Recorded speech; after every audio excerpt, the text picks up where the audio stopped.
오늘 우리가 함께 읽은 본문 말씀을 중심으로 진정한 영광이란 제목으로 함께 은혜를 나눠보려고 합니다. 대부분의 사람들이 자신을 생각할 때 매사에 당당하고 또 언제나 평정심을 유지하고 자신감이 넘치는 모습을 꿈꿉니다. 그런데 우리의 마음은 생각보다 자주 바뀌죠. 우리가 중국집에 가서 메뉴를 시킬 때에도 짜장면을 시켰다가도 상대방이 짬뽕을 먹는 걸 보면 나도 짬뽕 시킬 걸 후회하기도 하고, 또 오늘부터 운동해야겠다 마음을 먹어도 다음 날이 되면 포기하기도 합니다. 이렇게 우리의 마음이 변화하는 것을 일컬어서 우리는 변덕이라고 부릅니다. 그리고 유독 변덕을 심하게 부리는 사람들을 보고 뭐라고 얘기하냐면 변덕이 죽 끓듯이 한다라는 말을 쓰기도 해요. 혹시 이 말 들어본 적 있나요? 변덕이 죽 끓듯이 한다. 옛날 사람이라서 제가 이 말을 아는 걸지도 모르겠는데 그런 말이 있습니다. 근데 왜 옛날 사람들은 변덕을 죽이 끓는 모습에 비유하였을까? 여러분들이 물을 끓여보면 아시겠지만 물이 끓을 때는 이제 공기 기포가 냄비 전체에 보글보글 끓게 되는 것을 보게 됩니다. 그런데 죽은요 그렇게 끓지가 않습니다. 죽은 곡식을 곱게 갈아서 물과 엉겨 있기 때문에 공기로 인해 끓는 이 기포가 퍽퍽 소리를 내면서 요란하게 끓는다는 것이죠. 그리고 이 기포도 일정하지 않고 아무 데서나 막 튀어나오면서 사람들에게 거품이나 물을 튀기기도 합니다.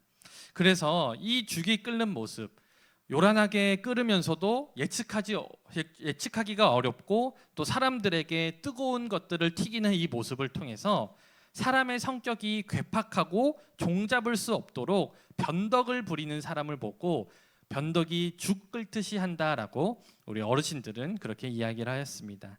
그리고 오늘 말씀을 보면 정말 변덕스러운 사람들이 오늘 말씀에 또 등장하고 있어요.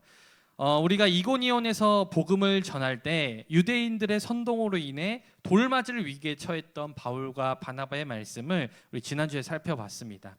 이 바울과 바나바는 그곳을 떠나서 루스드라라고 불리는 성으로 가서 복음을 전하기 시작했어요. 루스드라에서 바울과 바나바가 복음을 전할 때 그들이 말하는 것을 아주 유심히 듣던 한 사람이 있었는데 그 사람은 발을 쓰지 못하는 장애를 가진 사람이었습니다. 바울은 자신이 전하는 말을 잘 듣는 그 사람을 주목하여 보고 그에게 구원받을 만한 믿음이 있다는 것을 알게 되었어요. 그래서 그에게 일어나라고 명령하였고 그 사람이 즉시로 일어나 걷게 되었습니다. 근데 여러분, 단순히 다리가 불편했던 사람이 그 다리가 치유되었다는 말과 한 번도 걸어본 적이 없는 사람이 곧바로 걷게 되었다라는 말은요 완전히 차원이 다른 이야기입니다. 왜냐하면 한 번도 걸어본 적이 없다라는 말은 뭐냐면 그의 다리에 문제가 치유가 된다 할지라도 걸어본 적이 없기 때문에 다리에 근육이 없어서 걷기까지 재활의 시간들이 필요하다라는 걸 뜻하기 때문이죠. 그래서 오늘 사도행전을 기록한 누가도 그에 대해서 이야기를 할 때, 그 발 불편한 사람들에 대해서 이야기를 할 때 그가 후천적으로 다리가 불편한 사람이 아니라 태어나서부터 걷지 못하게 되어 걸어본 적이 없는 사람이다라는 것을 강조하고 있어요. 다시 말해서 그가 걸을 가능성, 곧바로 걸을 수 있는 가능성이 전혀 없다라는 것을 강조하고 있는 것이죠.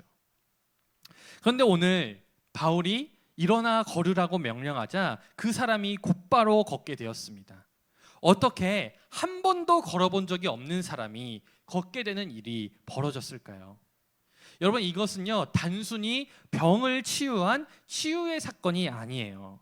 이것은요 다리의 뼈부터 근육까지 완전히 새롭게 창조되지 않고서는 이루어질 수 없는 일이었습니다. 그러니까 이 사건은 사실 치유 사건이 아니죠. 하나님께서 그 다리 불편한 자의 뼈부터 근육까지 완전히 그 다리를 새롭게 창조하신 창조의 사건이었다라는 것입니다. 그리고 여러분, 창조의 역사는 오직 하나님만 가능한 일이었죠. 이런 놀라운 기적을 본 루스드라 사람들은 난리가 납니다. 난리가. 당연히 그들은 어디서도 이런 것들을 보지 못했을 거예요. 뭐 다리 불편했다가 치유된 사람 봤겠죠. 그러나 완전히 걷지 못하는 자가 그 자리로 새롭게 되어 걷게 되는 역사는 한 번도 보지 못했을 것입니다. 물론 모든 일들을 행하신 것은 하나님이셨죠. 그런데 루스드라 사람들은 바울과 바나바가 이 일을 행하였다고 생각하였습니다.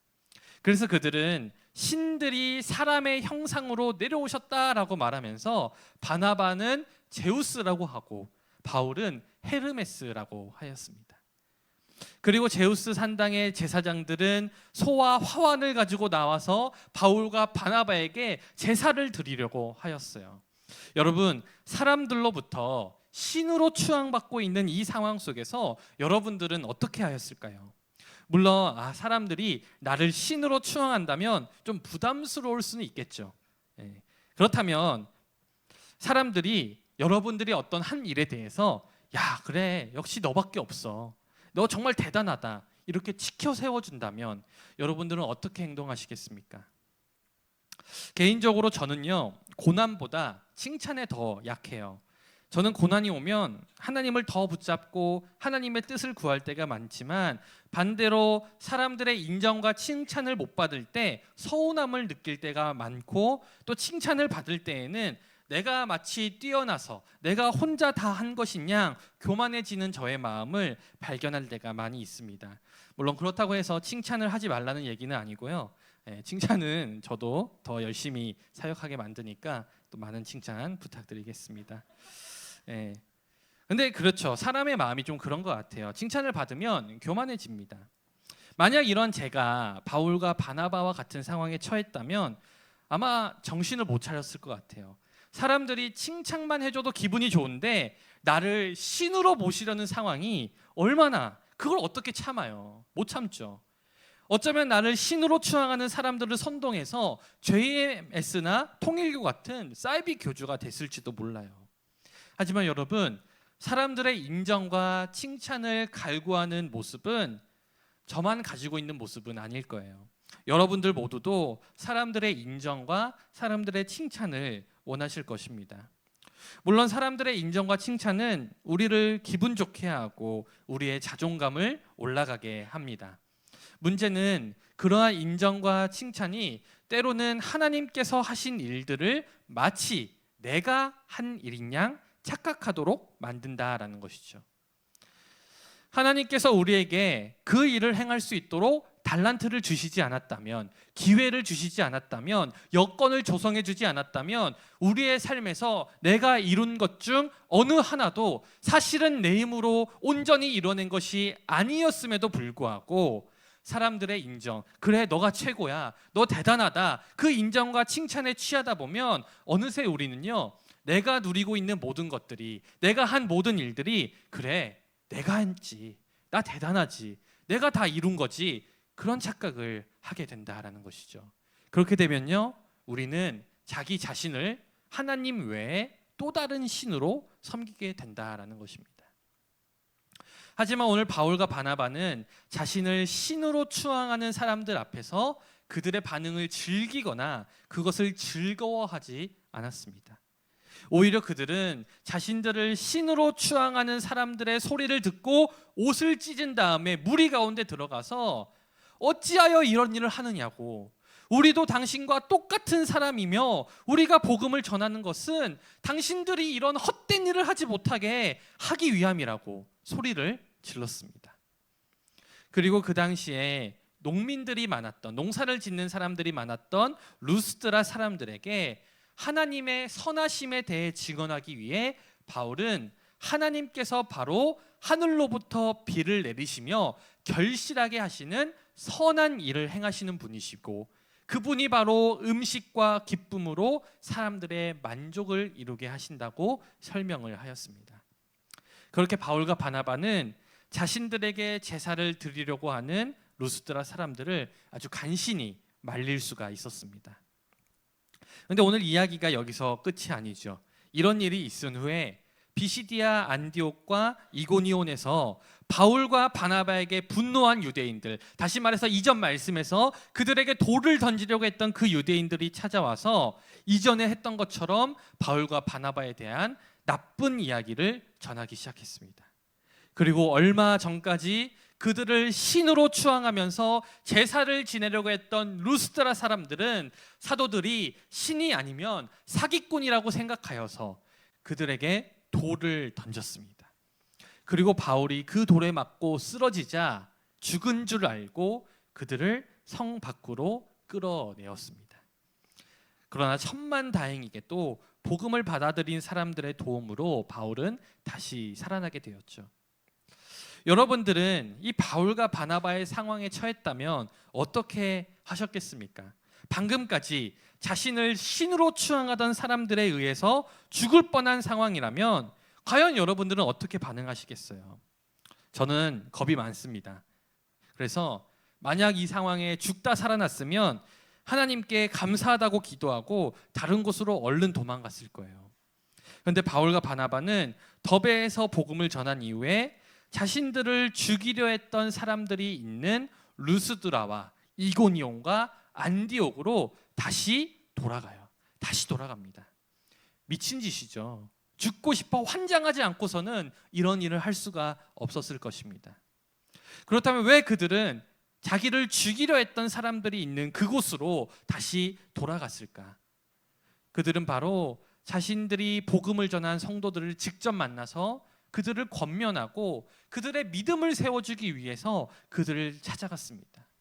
그래서 바울과 바나바는 그곳에서 제자들을 만나서 그들의 마음을 굳게 하고 우리가 하나님의 나라에 들어가려면 많은 환난을 겪어야 하니 믿음에 머물러 있으라는 권면을 전합니다. 어쩌면 그 강력한 핍박 앞에서 믿음이 연약해져서 하나님을 떠날지도 모르는 그 성도들의 그 믿음을 다시 세워주기 위해 그들은 죽을 각오를 하고 다시 그곳으로 돌아갔다라는 것이죠. 여러분, 오늘 바울과 바나바의 모습은 사실 우리가 이해할 수 없는 모습이죠. 그들은 자신을 신으로 추앙하던 사람들을 거부했습니다. 오히려 그들은 사람들에게 돌에 맞다가 죽다 살아났음에도 불구하고 다시 그 도시로 돌아가는 모습을 보여줍니다. 왜 이렇게 행동하였을까요? 일반 사람들이라면 자신을 신으로 추앙하는 그 사람들의 환호와 그 관심을 즐길 것이고 자신을 위협하는 사람들이 있다면 그냥 피해버려야 마땅한데 왜 이들은 반대로 행동하고 있는 것입니까? 바울과 바나바는요, 진정한 영광이 어디에 있는지 알았기 때문이었어요. 바울과 바나바는 자기에게 있어서 진정한 영광은 자신들이 높아지고 자신들이 잘 되는 거에 있다고 생각하지 않았습니다. 오히려 나에게 있어서 진정한 영광은 내가 높아지는 게 아니라 나를 구원해 주신 하나님이 높아지는 것이라 여겼던 것이죠.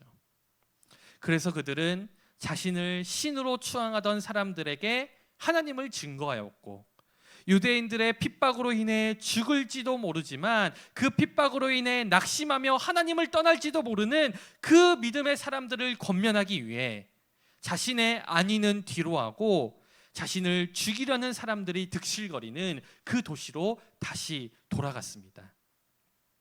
여러분, 만약 우리가 이 땅에서 우리가 잘 되는 것이 진정한 영광이라고 생각한다면 우리는 절대로 바울과 바나바와 같은 삶을 살아갈 수가 없습니다. 그러나 진정한 영광은 내가 영광을 취하는 것이 아니라 하나님이 영광을 받으시는 것이라 믿는다면 그때부터 우리는 고난도 그리고 내가 받을 영광도 더 이상 중요해지지 않습니다. 오직 하나님을 위해서만 살아가게 되기 때문이죠. 사랑하는 여러분, 여러분들은 어디서 여러분들의 영광을 찾으십니까? 나를 높임으로 내 영광을 취하려고 하십니까? 아니면 나를 구원해 주신 하나님을 높임으로 하나님의 영광을 구하려고 하십니까? 오늘 바울과 바나바의 모습을 우리가 다시 한번 기억하시길 소망합니다. 바울과 바나바는 나의 영광보다 하나님의 영광이 우선되는 삶을 살았습니다. 왜냐하면 그들이 받았던 이 복음의 은혜가 너무나도 귀하고 컸기 때문이죠. 우리에게도 동일한 은혜를 주신 그 하나님의 은혜를 우리가 다시 한번 기억하면서 나의 영광이 아니라 하나님의 영광을 위해 이 땅을 살아가시는 저와 여러분 다 되시기를 주님의 이름으로 간절히 축원드립니다. 우리 시간 함께 찬양하면서